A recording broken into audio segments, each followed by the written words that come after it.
Chapter 6. Slow and Easy. The next two houses stood empty. The first Dylan had already checked out, so he pulled into the driveway of the second home. This one might have some food available. Dylan told Sky to stay put and jumped out of the truck before she was able to say anything. Dylan approached the front door of the wooden house with slow, deliberate steps.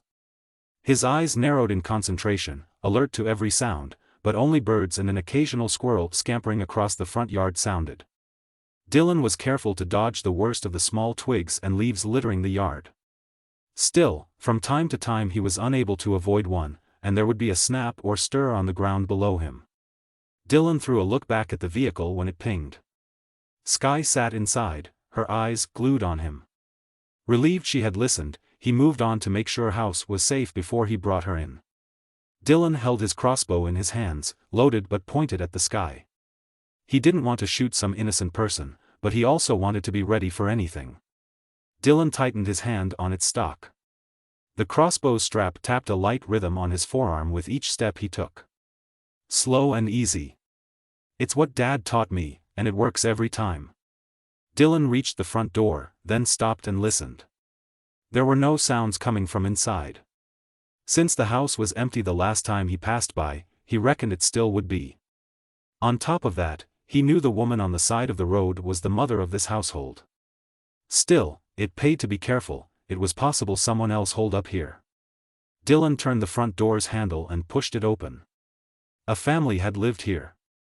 A husband, wife and their 5 very active kids. Dylan had often seen them running through the yard as he drove by. None of them were here now, dead or alive. How long had the wife been out there before she sat down to die by that tree? Where's the rest of them? Dylan scanned the entry from the door before stepping into the larger space without a sound, first one foot then the other. He opened and closed any doors he saw as he moved through the room. The kitchen was in disarray. Contents from the cabinet littered the countertop, cartons and papers lay on the floor. A half-packed box sat on the counter. Someone loaded it, maybe the people that used to be here, maybe someone scavenging. Dylan's foot hit a fork that rested on the floor, and the metal utensil skittered away. He tensed, his teeth on edge, the scraping against light wood floor seemed loud in the quiet dwelling. He cursed his carelessness and stopped to listen. Nothing. Still, Dylan's attention to safety required a check of all the rooms and closets. Nothing here. I hope they made their way to town even though it's mostly a death sentence either way. If they're with the doc, they'll get proper care, and I don't want to come across those kids roaming around somewhere. Dylan's skin crawled as he recalled the sick he'd seen in the past. Their limbs so stiff, they barely allowed them to walk mouths open, gasping for what little breath their bodies allowed them. Foam dripping from their blue lips. Some of the sick stretched out their arms, begging for help. Others seemed angry, aggressive even. Those that could still run often came after him. His thoughts strayed again to the wife leaning against the tree all alone. Dylan's heart burned with hatred against this illness. How long was she wandering, sick and scared?